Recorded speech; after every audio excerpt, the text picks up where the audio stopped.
Hi, I'm Dr. Martha Lucas, and I am here with part two of Pulse Diagnosis Beyond Slippery and Wiry. I am located, my practices are in Denver, and then in Littleton, Colorado, I work at a regular internal medicine, modern medicine practice. They asked me to come there many years ago to what they said was help them with their diagnoses, which I thought was pretty cool. So I also teach Chinese medicine classes. I've been in practice for more than 20 years. The name of the course is, or the name of these webinars in my book is Pulse Diagnosis Beyond Slippery and Wiry, because I always say that I went to what I call a slippery, lovingly call a slippery and wiry school, where all the patients we saw in clinic had slippery and wiry pulses or thin and wiry. Occasionally we could say thin and wiry, but that was pretty much all we learned. And my school did not have any courses on pulse diagnosis. I was very lucky, and in my very first semester of school, my mentor, Jim Ramholtz, offered a full semester long course in pulse diagnosis, which I was so excited to be there that I took the class because I had previously been, or still, working in Western medicine as a research psychologist, but was very curious about what else is going on besides my patients were cardiovascular patients who had just had bypass surgery, and researchers are curious, and I just wanted to know, hey, your engine just got fixed, but what else is working to keep that engine working well? So that's why I started to study various energy medicines and ended up in Chinese medicine school, just because I had, as a regular person, taken a color puncture course, but needed to know why certain colors, why on certain points, which I knew nothing about because I was just a regular person. But my mentor made me fall in love with his method of pulse diagnosis, and I never looked back. I continued in school, obviously became a practitioner, and my specialty is the diagnosis. People come to me for an in-depth diagnosis because guess what? Your treatment is going to be more effective if you actually give a correct diagnosis. And I would like to take that sentence, I had acupuncture and it didn't work, out of the English language, because either the patient didn't work at it, they expected you to cure their 5-year long back pain in 2 treatments, or the diagnosis wasn't right. And then the treatment just didn't work right. So I want to very much thank the American Acupuncture Council for allowing me this opportunity to go on and on about pulse diagnosis, because as you can tell, I'm super excited about it. And you can always look me up at lucasteachings.com, or my private practice site is acupuncturewoman.com. And I am always happy to answer any questions that you might have. So let's go to the slides. As I said, this is part two.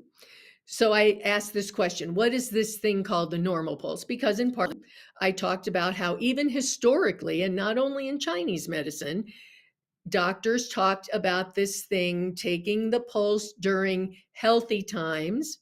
And they talked about what a normal pulse is, that practitioners need to know how to feel a normal, balanced pulse, as well as morbid pulses or imbalanced, or the pulses of a person who has an illness.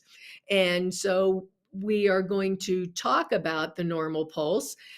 Jin Wei said it is imperative to know the normal pulse, or the pulse in the healthy person, before the morbid pulses are to be learned, because a morbid pulse is in fact the abnormal change of a normal pulse. Well, my school never told me what normal was. They talked about, I think my school might have been a stomach chi school, that they said, oh, a normal healthy pulse is slightly slippery and somewhat wiry. Oh my goodness, could that be more ambiguous? What do you mean slightly wiry or somewhat slippery? Well, that's wrong.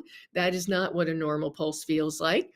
What a normal pulse is a sine wave, yang and yin. So yang rises, yin falls, and then they connect each other. So it's a series of sine waves, yang and yin, yang and yin, yang and yin.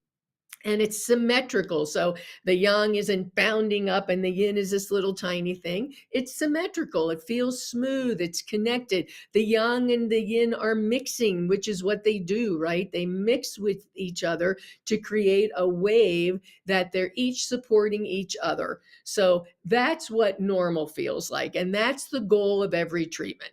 The person comes in, you feel their out of balance pulse, you determine what you need to do with whatever you're going to do, acupuncture, gua sha, tuina, herbs, moxa, and then you do your treatment. I recommend a little bit of treatment, refeel the pulses to see what happened or what didn't happen. A little bit of treatment, refeel the pulses. So it's a kind of a little puzzle that you're trying to fix. So any break in symmetry from that normal sine wave, yang and yin, yang and yin, yang and yin, is pathological. If the body isn't able to self-regulate itself anymore without help, in a perfectly healthy world, the body would self-regulate. You'd have some out of balance. Let's say there's a cold or something and your pulse gets a little bit out of balance, but then your body regulates itself and it goes back into balance. Well, if that doesn't happen, if it can't return to the normal sine wave, then we need to see people, which is why I recommend what I call maintenance treatments, which is, okay, we got you back into a healthy state. Now see you in a month. And I always tell people, don't go back to square one. Do not go back to square one and call me and say, oh my goodness, because that would be your body is going back into the old pattern of imbalance instead of staying in a more balanced state. And believe me, we can retrain a person's body to learn how to re-regulate itself and get more balanced.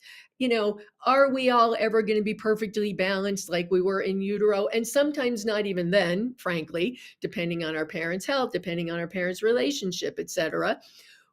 But we can get closer to it. We can go out of a sickness state into a wellness state more quickly, or out of an emotional state into a calmer state more regularly when we, as the practitioners, retrain the person's body to remember what normal feels like. Because when all of our energies are substantial in communicating with each other, then there is not what we call a pathological pulse. So we can literally watch the health issue go from healthy to unhealthy to back to healthy.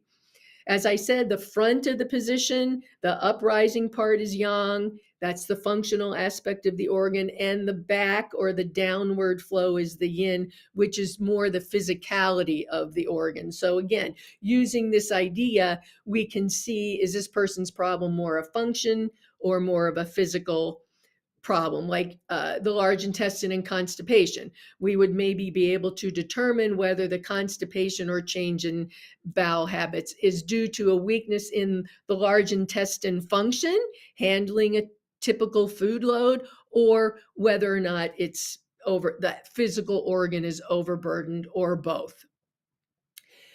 Other interesting qualities are the cosine. So in my system, we have the sine wave, which is normal. We have the cosine wave, which is the opposite of a sine wave. So it starts more in the yin part and goes up.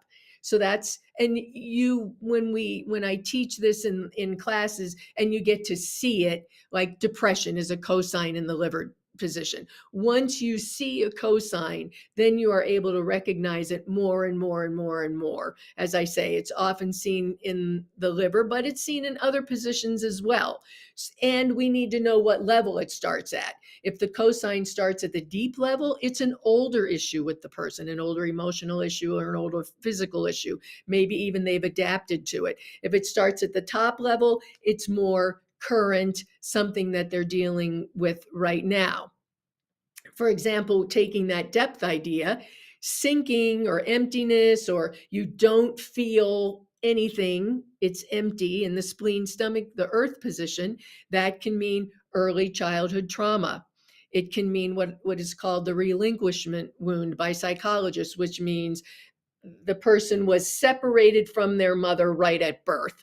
So, for example, my oldest grandson was a preemie, And so he had to be taken out by emergency C-section, and he was taken away from my daughter at that moment. All right. So he would have a tendency to have what is called the relinquishment wound. And sure enough, because spleen, stomach, lung, large intestine are our immune system, what did he have as an early young one? Immune system issues. What did he have as an early young one? Skin issues. So these were predictable according to his uh, preemie experience, leading to immune problems may be seen. And he recently got diagnosed with asthma. So all of that. And I mean, he's, thank God, and I also thank Chinese medicine, he is what I would call a very, very healthy 17-year-old, despite the fact that he went through some early life problems with stridor and with rashes and now has asthma.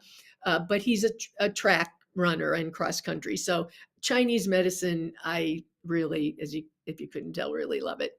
And then other interesting qualities are nodding. This movement is a three-dimensional movement. So it comes up in the pulse, you can feel it, touch your finger, and it stays there. You probably heard about it in school. It's called the spinning bean pulse. What you would feel in the beginning as you're learning how to feel a knotted pulse is just it hitting your finger and no flow.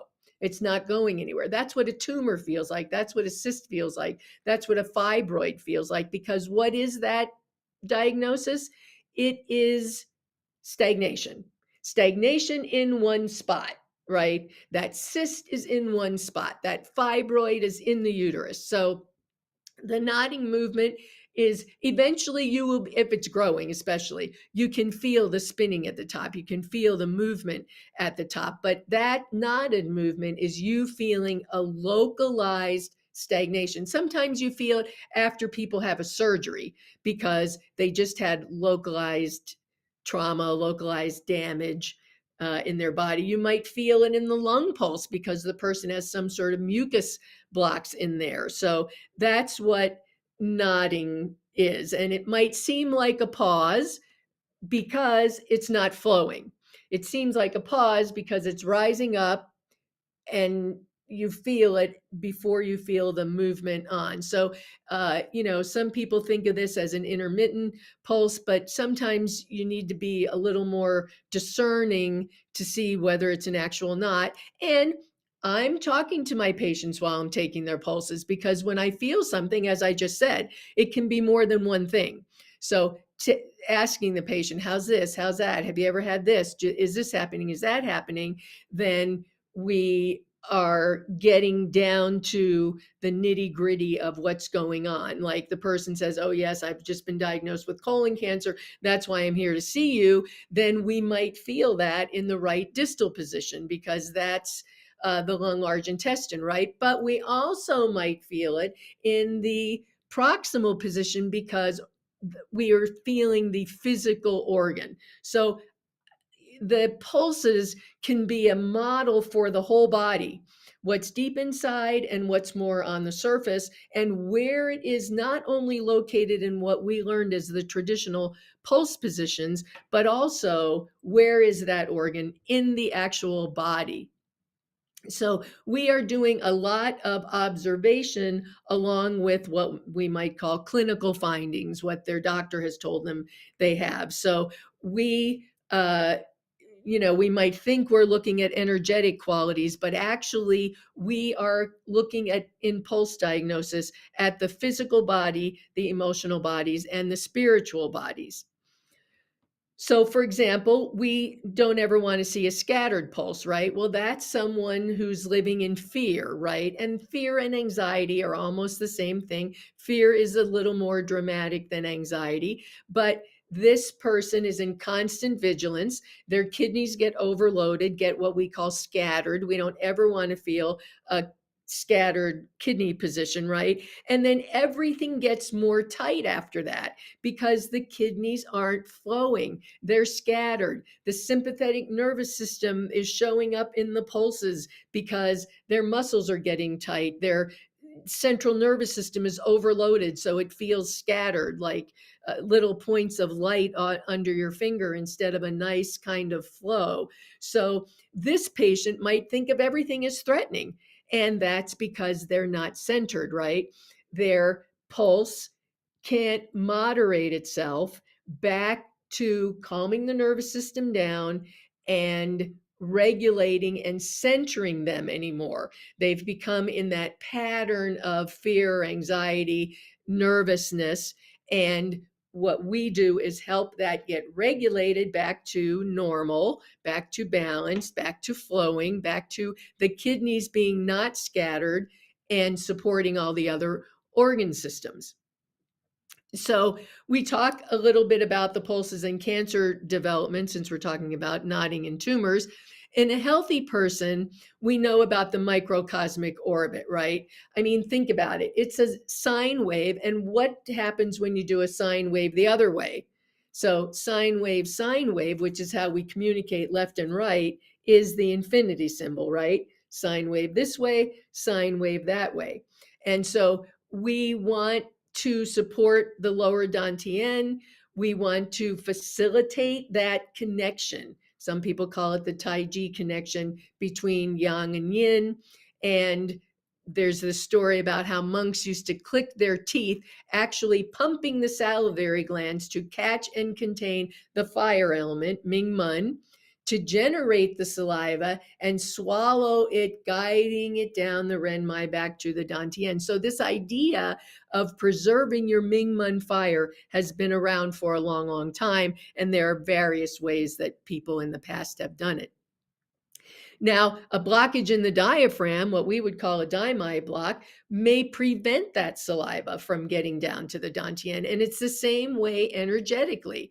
If the daimai is blocked, the vertical flowing channels are not communicating with each other anymore. So if you are, for example, treating a fertility patient, and you're men and women, and you're tonifying the lower, their reproductive system in the lower jiao, and also trying to help their digestion, but their daimai is blocked and you don't know it, you're not helping them, because where's that energy going to go? How is digestion going to communicate with the reproductive area? How is the middle or the upper going to connect with the lower? It's not, because those organ systems are dissociated when there's a daimai block. So that's an example, a simple example of something that we need to be able to feel in the pulses, so that we can reorganize those systems so that they're flowing into each other. So I recommend taking the pulses with your non-dominant hand. For one thing, with your right hand, with your dominant hand, happens to be my right hand, I might be taking notes. I might be writing down something that the patient says. And I'm also going deep to superficial. So feeling the Ming Men, feeling the kidneys, feeling what's going on in their core, and then moving up to what's more current. And for example, a short kidney pulse, that can be a blocked daimai. Usually a blocked daimai feels a little stronger than just a weak kidney. But if there's a short kidney pulse, a short proximal position pulse, the kidneys aren't flowing. That's the bottom line. If it's short, they're not flowing. They're not supporting the other organ systems. A short heart pulse, liver attacking the heart, maybe. Liver attacking the heart, and the heart is stopping that because it's trying to protect the spirit. Is it old trauma that's causing that? It could be. These are all things it could mean, and this is partly why we need to communicate with the patient. I said in part one that, like the great sociologist Andrew Greeley said, people will say anything. And he was talking about surveys, how you can't believe surveys because people will say anything. Same thing with the person's body. I've had so many patients that I have felt some sort of old unresolved emotional issue or trauma. I don't use the word trauma in the first treatment, of course.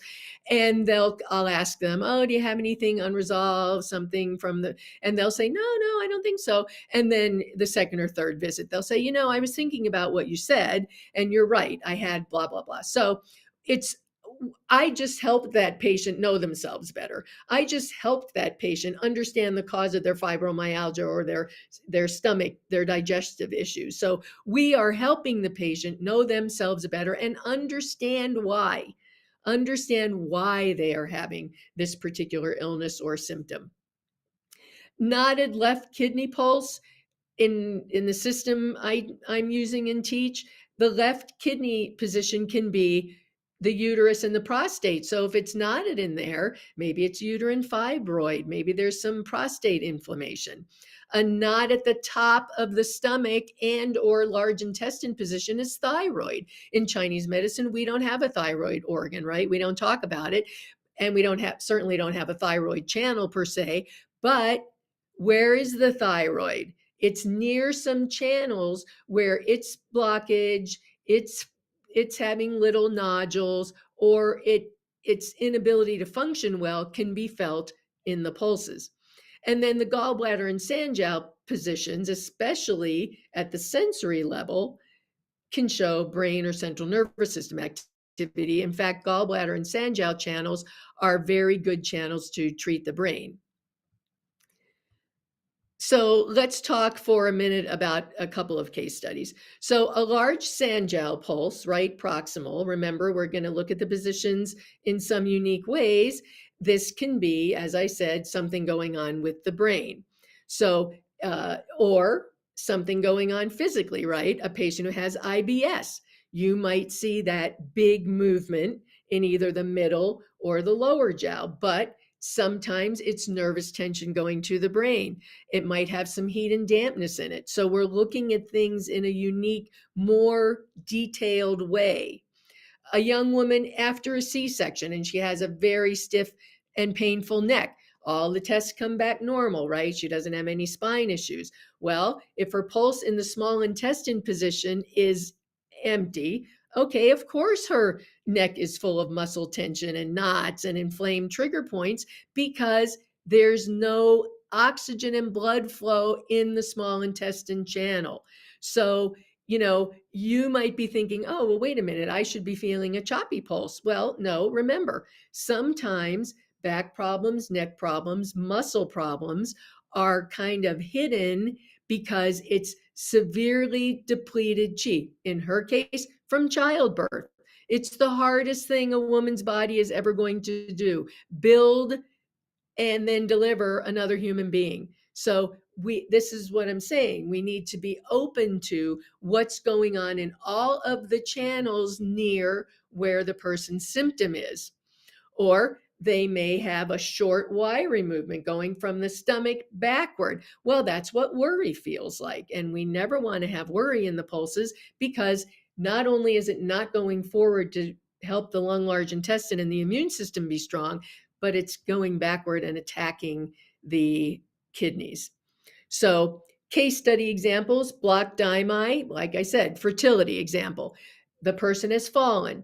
They've been rear-ended. They've been in some sort of accident. And by the way, falls include things like ski falls and sports falls, where the person falls and gets right back up. They look down, nothing's broken, they're not bleeding, but the daimai still gets blocked.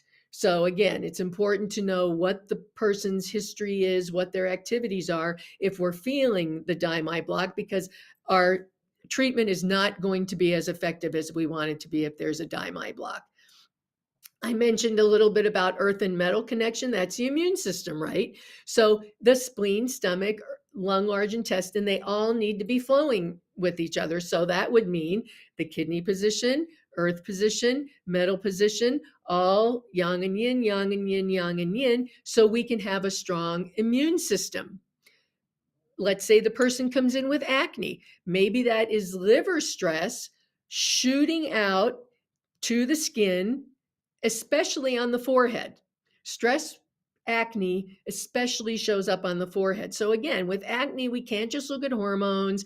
We can't just look at heat. We have to look at other possibilities of what's causing this person's acne.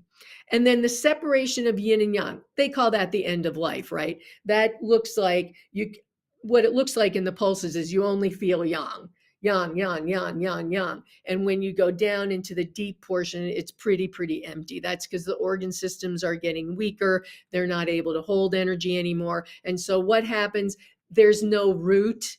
So the pulses just go up, yang, yang, yang, yang, yang. So I treat internal medicine. That's my specialty. So I always say practitioners who only treat pain are fairly lucky because they're probably never going to have to go through the death of a patient. But I went through the death of a patient my very first year out of school. I just had one pass away last year. It's when you treat internal medicine, you are going to eventually, as your patients get older and older, feel that separation of yin and yang.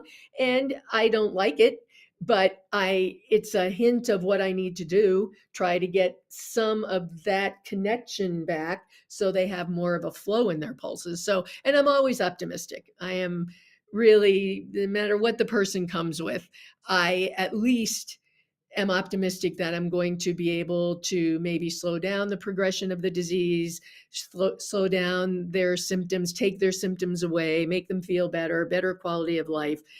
Always super, super, because I get a smile out of the pulses every day. I'm one of those people who's really, really lucky that as a woman of a certain age, as I like to say, I still love my work. It still makes me smile every day. It makes my patients smile every day. They're always interested when they're like, oh, you're feeling something, aren't you? So I appreciate your listening to this part 2 of Pulse Diagnosis Beyond Slippery and Wiry. And I will hopefully see you for part 3. Again, I want to thank the American Acupuncture Council for allowing me to express my excitement to you about pulse diagnosis. And hopefully I'll see you next time.